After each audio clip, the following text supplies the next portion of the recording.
السلام علیکم ورحمۃ اللہ وبرکاتہ۔ الحمد للہ نحمده ونستعینه ونستغفره ونؤمن به ونتوکل علیہ ونعوذ باللہ من شرور انفسنا ومن سیئات اعمالنا، من يهده اللہ فلا مضل له ومن يضلله فلا هادي له، ونشهد أن لا إله إلا الله وحده لا شريك له، ونشهد أن سيدنا وحبيبنا ومولانا محمدا عبده ورسوله، صلی اللہ تعالی علی خیر خلقہ محمد وآلہ واصحابہ اجمعین۔ اما بعد فاعوذ باللہ من الشیطان الرجیم، بسم اللہ الرحمن الرحیم۔ انما يريد الله ليذهب عنكم الرجس اهل البيت ويطهركم تطهيرا، صدق الله مولانا العظیم۔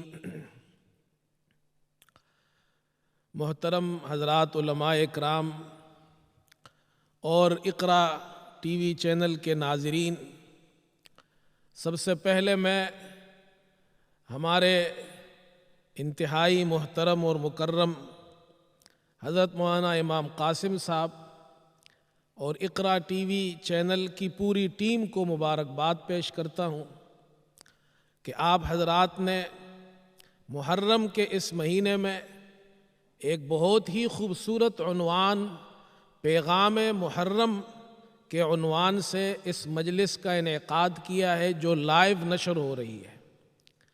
ہمارے مسلمان بہن بھائی گھروں میں اس کو دیکھ رہے ہیں، اور انشاءاللہ میرے علاوہ دیگر علماء اکرام یہاں موجود ہیں، وہ اپنے اپنے وقت پر بیان کریں گے۔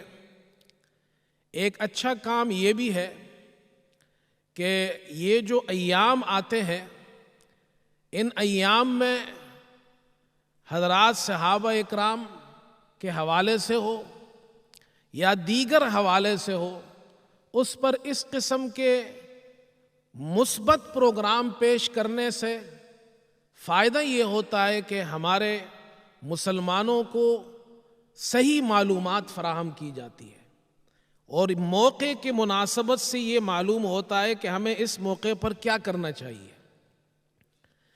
اسی طرح آج کی اس مجلس میں حضرت نے ایک اہتمام یہ بھی فرمایا کہ کچھ علماء اکرام کے بیانات اردو میں ہو رہے ہیں، اور چونکہ ہم یہاں یو کے انگلینڈ میں رہتے ہیں، یورپ میں یہ چینل دیکھا جاتا ہے، پوری دنیا کے اندر نیٹ پر بھی دیکھا جاتا ہے، تو ہمارے نوجوان عالم دین حضرت مولانا احمد قاضی صاحب وہ آخر میں پھر اس پورے پروگرام کا نچوڑ اور خلاصہ انگلش میں بیان کریں گے۔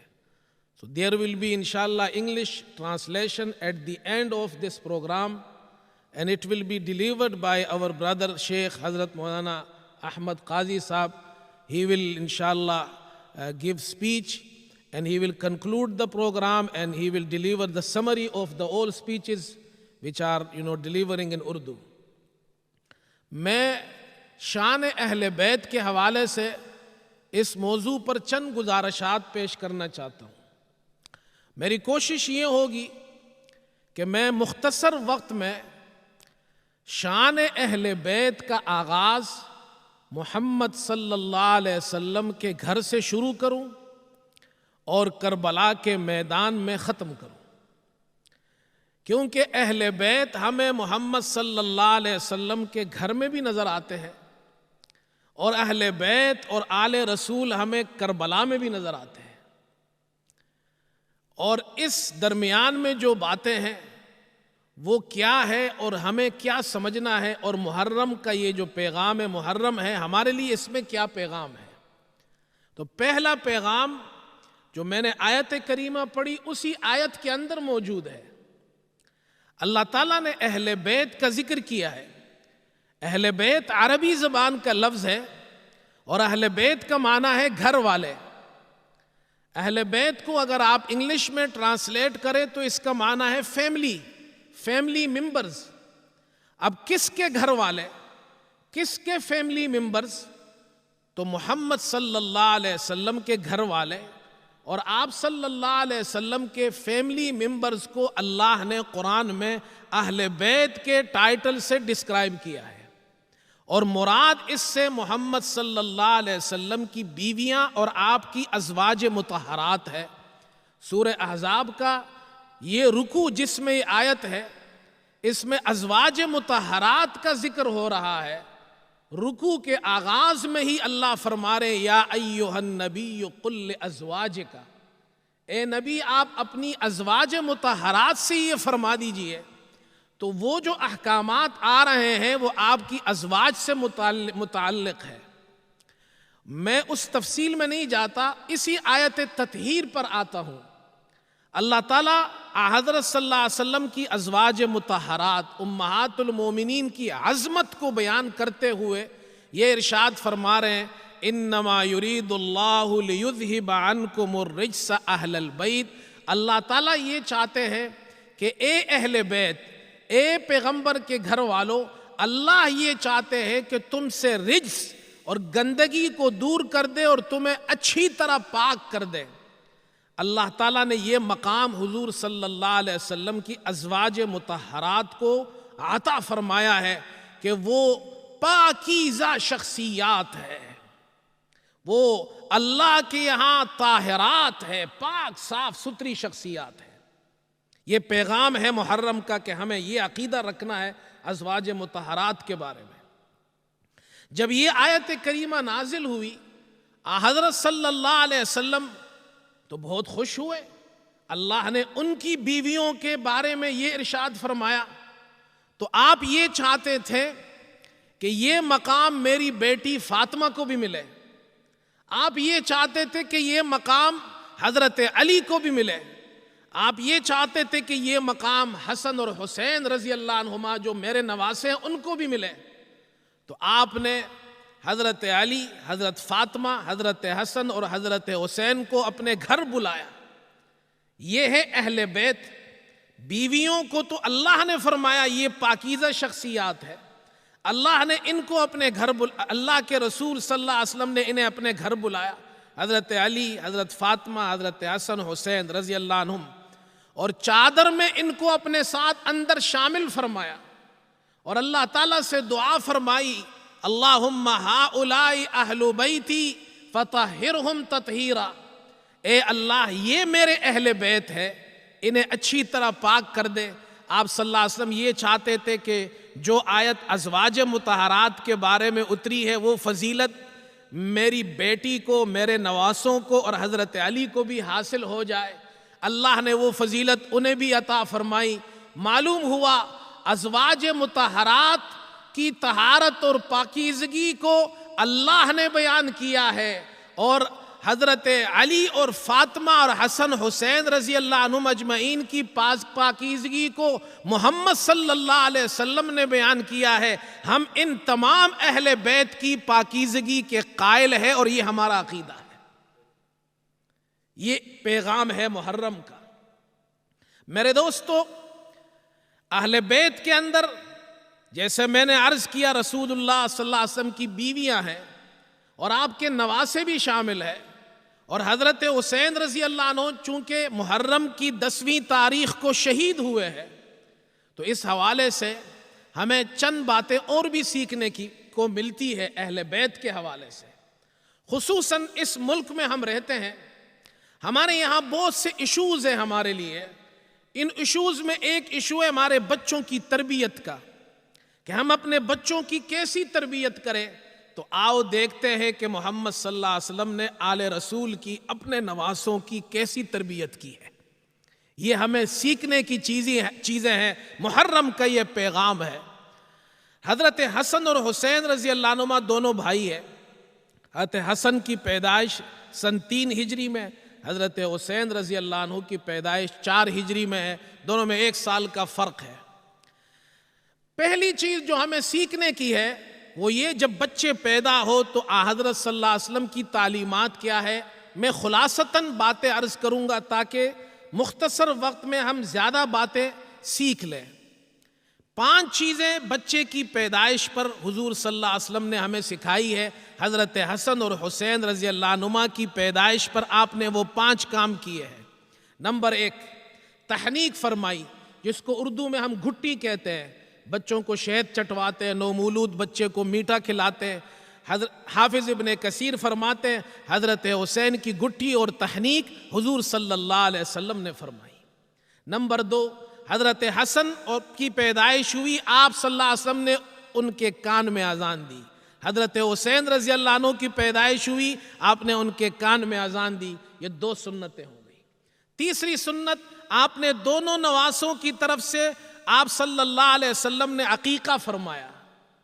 نسائی کی روایت ہے 2 مینڈے آپ نے عقیقے میں ذبح کیے۔ 3 سنتیں ہو گئی۔ چوتھی سنت، ان کے بال منڈائے، حلق کیا ان کا، یہ بھی سنت ہے۔ بچوں کے 7ویں دن عقیقہ کرنا، بال منڈوانا، ان کا نام رکھنا، یہ سنت ہے۔ اور آپ صلی اللہ علیہ وسلم نے حضرت فاطمہ سے فرمایا حضرت حسن کے بال کاٹ کر وزن کے مطابق چاندی صدقہ کر دو، یہ بھی سنت ہے۔ یہ سیکھنے کی چیزیں ہیں۔ اور 5ویں سنت، حضرت صلی اللہ علیہ وسلم حضرت علی رضی اللہ عنہ سے پوچھا، جب حضرت حسن پیدا ہوئے آپ نے ان کا نام کیا رکھا؟ حضرت علی نے فرمایا حرب۔ حضرت علی تو بہادر آدمی تھے، اسلامی جنگوں میں حصہ لیا انہوں نے، فرمایا میں نے ان کا نام حرب رکھا ہے۔ آپ نے فرمایا نہیں، ان کا نام حرب نہیں ہے، ان کا نام حسن ہے۔ حضرت حسین پیدا ہوئے، پھر پوچھا آپ نے کیا نام رکھا؟ حضرت علی نے فرمایا حرب۔ آپ نے فرمایا حرب نہیں، حسین ہے۔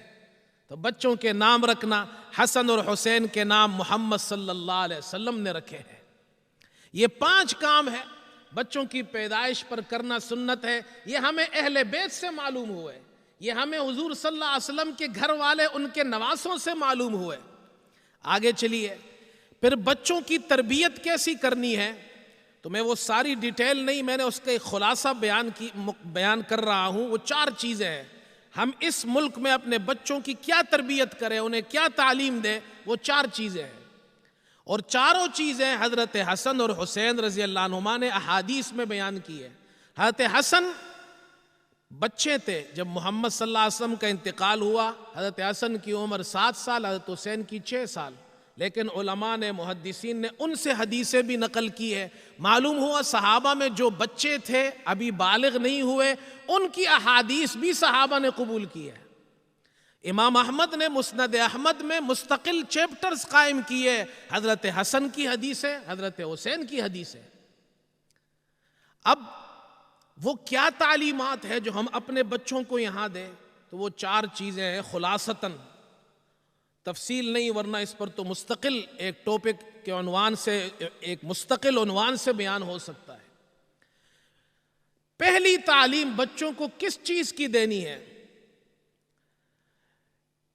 ایک مرتبہ حضرت حسن رضی اللہ عنہ سے کسی نے پوچھا کہ محمد صلی اللہ علیہ وسلم کی کوئی بات آپ کو یاد ہے؟ آپ تو چھوٹے بچے تھے۔ فرمایا ہاں مجھے یاد ہے، میں آپ صلی اللہ علیہ وسلم کے ساتھ جا رہا تھا، میں چھوٹا بچہ تھا، میں نے صدقات زکوٰۃ کی ایک کھجور اٹھا کر منہ میں ڈال لی، آپ صلی اللہ علیہ وسلم نے فرمایا اسے پھینک دو، یہ ہمارے لیے محمد صلی اللہ علیہ وسلم اور آل محمد کے لیے حلال نہیں ہے۔ پہلی چیز بچوں کو یہ سکھانا ہے حلال کیا ہے، حرام کیا ہے۔ اس ملک میں ہم رہتے ہیں، ہم اپنے بچوں کو یہ سکھائے حلال کیا ہے، حرام کیا ہے۔ یہ مستقل ایک ٹاپک ہے، اس کی پھر پوری تفصیلات ہے۔ بچوں کو سکھانا ہے جائز کیا ہے، ناجائز کیا ہے، تاکہ اس مسلمان بچہ آگے جائے تو اسے پتہ تو ہو میں نے زندگی کیسے گزارنی ہے۔ نمبر 2، حضرت حسن فرماتے ہیں مجھے حضور صلی اللہ علیہ وسلم نے دعائے قنوت سکھائی۔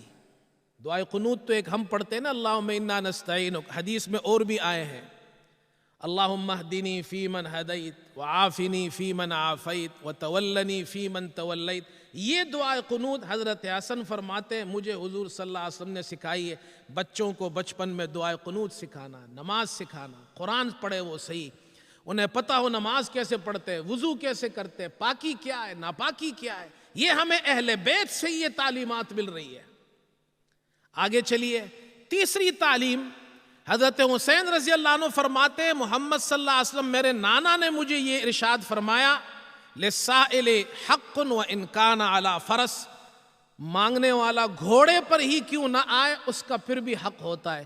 معنی یہ تمہارے اندر سخاوت ہونی چاہیے، جو تم سے مانگے تم انہیں عطا کرو، تم پیغمبر کے نواسے ہو، کسی کو خالی ہاتھ مت جانے دینا، تمہارے اخلاق اچھے ہونے چاہیے۔ یہ تعلیمات بچوں کو دینی ہے، بچوں کے اخلاق کیسے ہو۔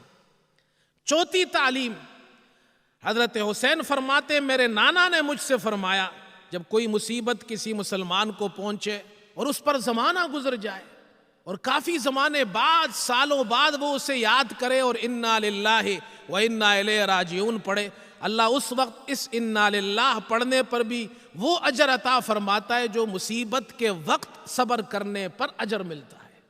بچوں کو یہ سکھانا، تکلیف آ جائے، پریشانی آ جائے، مصیبت آ جائے، گھبرانا نہیں، ٹینشن مت لینا، ڈپریشن میں نہیں جانا، پاگل مت ہو جانا، صبر کرنا، استقامت کا مظاہرہ کرنا۔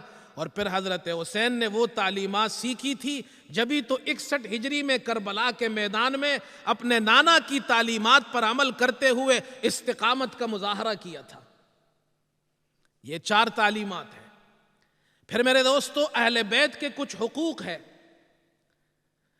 اہل بیت کے، آل رسول کے، صحابہ اکرام کے کچھ حقوق ہیں، وہ بھی میں مختصراً عرض کر دیتا ہوں خلاصے کے طور پر۔ آل رسول کے، حضور صلی اللہ علیہ وسلم کی جو آل ہے، یہ حضرت حسن اور حسین رضی اللہ عنہما، آپ کی ذریت حضرت فاطمہ سے چلی ہے، آپ کی نسل حضرت حسن اور حسین سے رضی اللہ عنہما سے، ان کے کچھ حقوق ہیں۔ اہل بیت ازواج مطہرات کے بھی کچھ حقوق ہیں۔ آل رسول کے کیا حقوق ہے امت پر؟ پہلا حق، یہ عقیدہ رکھنا کہ آل رسول صلی اللہ علیہ وسلم، حضرت صلی اللہ علیہ وسلم کا جو خاندان ہے، جو آپ کی اولاد ہے، دنیا کا سب سے افضل خاندان ہے، دنیا میں سارے خاندان مل جائے اس خاندان کا مقابلہ نہیں کر سکتے، پاک صاف خاندان۔ دوسرا حق، آل رسول کے لیے زکوٰۃ، صدقات کو اللہ نے حلال نہیں کیا، آپ نے فرمایا صدقات لوگوں کا میل ہے، یہ محمد صلی اللہ علیہ وسلم اور آل محمد کے لیے حلال نہیں ہے۔ تیسری تعلیم آل رسول حضور صلی اللہ علیہ وسلم کی اولاد کے حوالے سے وہ یہ ہے، درود شریف میں جب ہم درود پڑھتے ہیں محمد صلی اللہ علیہ وسلم پر تو اس میں آل رسول بھی آپ صلی اللہ علیہ وسلم نے شامل فرمایا، اللہم صلی علی محمد وعلی آل محمد۔ اسی طرح اللہم بارک علی محمد وعلی آل محمد۔ یہ 3 بڑے حقوق ہیں۔ ازواج مطہرات جو حضور صلی اللہ علیہ وسلم کی بیویاں ہیں، آپ کی گھر والیاں ہیں، آپ کے اہل بیت ہے، آپ کی فیملی ہے، آپ کی بیویاں ہیں، ان کے بھی 3 حقوق ہیں۔ وہ 3 بڑے عقائد ہیں جو قرآن میں اللہ نے نص میں بیان کیے ہیں۔ پہلا جو میں نے آیت پڑھی تھی، انما یرید اللہ لیذہب عنکم الرجس اہل البیت ویطہرکم تطہیرا، یہ عقیدہ رکھنا کہ دنیا کی تمام خواتین میں سب سے پاک، صاف اور افضل خواتین محمد صلی اللہ علیہ وسلم کی ازواج مطہرات ہیں۔ اور اسی طرح آپ کے نواسے بھی ہے، آپ کی بیٹی بھی ہے، حضرت علی بھی ہے، کیونکہ آپ نے بھی انہیں بھی اس آیت میں دعا کر کے شامل فرمایا۔ دوسرا عقیدہ امہات المومنین کے بارے میں اللہ نے خود قرآن میں فرمایا کہ نبی کی بیویاں یہ امت کی مائیں ہیں، النبی اولا بالمومنین من انفسہم وازواجہ امہاتہم۔ تیسرا حق اور عقیدہ ان کا یہ ہے، لا تنکحوا ازواجہ من بعدہ ابدا، نبی کی بیویاں یہ وہ محترم اور مقدس ہستیاں ہیں کہ نبی صلی اللہ علیہ وسلم کے انتقال کے بعد یہ کسی اور سے ان کی شادی اور نکاح نہیں ہو سکتا۔ اسی طرح میرے دوستو، صحابہ اکرام کے ہم پر 6 حقوق ہیں، یہ ہر مسلمان کو سیکھنے چاہیے کہ صحابہ وہ جماعت ہے جو محمد صلی اللہ علیہ وسلم کی صحبت یافتہ جماعت ہے، ان کے ہم پر کیا حقوق ہے؟ پہلا حق، صحابہ کے بارے میں یہ عقیدہ رکھنا کہ امت کے اندر سب سے افضل طبقہ صحابہ کی جماعت ہے۔ کنتم خیر امت اخرجت للناس، یہ اول درجے میں صحابہ کے بارے میں نازل ہوئی ہے۔ دوسرا حق صحابہ کا، صحابہ کے بارے میں یہ عقیدہ رکھنا تمام صحابہ جنتی ہے۔ یہ نص قرآن نے بیان کیا اسے، لا یستوی منکم من انفق من قبل الفتح وقاتل اولئک اعظم درجۃ من الذین انفقوا من بعد وقاتلوا وکلا وعد اللہ الحسنى۔ اللہ نے سب سے حسنہ یعنی جنت کا وعدہ کیا ہے جو فتح مکہ سے پہلے ایمان لائے، جو فتح مکہ کے بعد ایمان لائے۔ یہ عقیدہ رکھنا، یہ سب جنتی ہے، سب سے اللہ راضی ہے۔ تیسرا عقیدہ صحابہ اکرام کے بارے میں، تمام صحابہ عادل ہے۔ الصحابۃ کلہم عدول، ان کی عدالت اللہ نے اور اللہ کے نبی صلی اللہ علیہ وسلم نے قرآن اور حدیث میں بیان کی ہے۔ دیکھو امام بخاری روایت میں عادل ہے، امام مسلم عادل ہے، ان کی عدالت محدثین بیان کرتے ہیں۔